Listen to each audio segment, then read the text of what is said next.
মসজিদে হারানো জিনিসের ঘোষণা দেওয়া যাবে কিনা।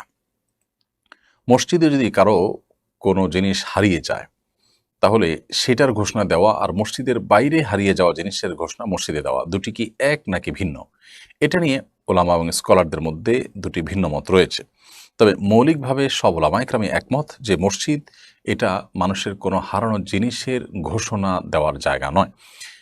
কারণ আবু দাউদ সহ বিভিন্ন হাদিসি কিতাবে পরিষ্কারভাবে বর্ণিত হয়েছে, নবী করিম সাল্লাল্লাহু আলাইহি ওয়াসাল্লাম বলেছেন, যদি কেউ মসজিদে তার হারানো কোনো জিনিসের ঘোষণা দেয়, কোথাও হারিয়েছে সেই জিনিসের ঘোষণা যদি মসজিদে দেয়, তাহলে সেক্ষেত্রে সেই ব্যক্তিকে যেন জবাবে বলা হয় লা রাদ্দাহাল্লাহ আলাইক, অর্থাৎ তোমার হারিয়ে যাওয়া জিনিসটা আল্লাহ তোমাকে ফিরিয়ে না দেখ।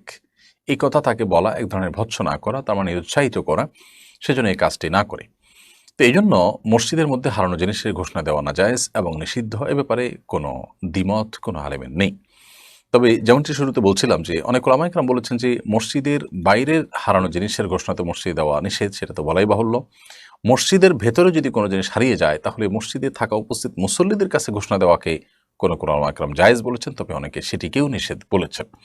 তো এই জন্য আমরা খোলাসা এবং সারাংশ এসে বলতে চাই, মসজিদে কোনো প্রকার হারানো জিনিসের ঘোষণা দেব না আমরা, এবং মসজিদে হারানো জিনিসের ঘোষণা সেটা মসজিদে হারাক আর বাহিরে হারাক, উভয় অবস্থাতেই মসজিদে হারানো জিনিসের ঘোষণা দেওয়াটা অনুচিত এবং নিষিদ্ধ হাদিসের আলোকে। তবে যদি মসজিদের ভেতর হারিয়ে যায় তাহলে মসজিদের দরজায় বা মসজিদের মুখে বাহিরের অংশে দাঁড়িয়ে ঘোষণা দেওয়া যেতে পারে, বা সেখানে কোনো প্রকার ঘোষণার ব্যবস্থা নেওয়া যেতে পারে। এছাড়া কেউ কোনো কিছু পেয়েছেন মসজিদের ভিতর, তিনি বলতে পারেন যে আমি পেয়েছি, এই জিনিসটা কারোর হলে নিয়ে যান, সেটা ভিন্ন বিষয়। কিন্তু যার জিনিস হারিয়েছে তিনি ঘোষণা দেওয়ার জন্য মসজিদকে ব্যবহার করবেন না। আসলে মসজিদ দুনিয়াবি এ জাতীয় কাজের জন্য নয়, মসজিদ জনকল্যাণের জন্য এবং মানুষের বিবিধ কল্যাণ সাধন করবার জন্য মসজিদ ব্যবহৃত হবে।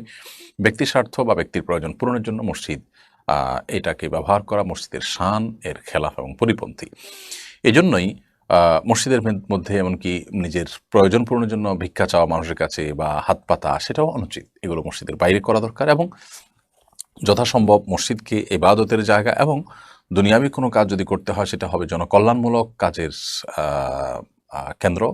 সেই হিসাবে সেটি হতে পারে যেমন সমাজের মানুষের কীভাবে কল্যাণ সাধন করা যেতে পারে সেই চিন্তা, সেই ভাবনা, সেই আলোচনা, এগুলো মসজিদে হতে পারে। অতএব মসজিদে হারানো জিনিসের ঘোষণা দেওয়া থেকে আমরা বিরত থাকব।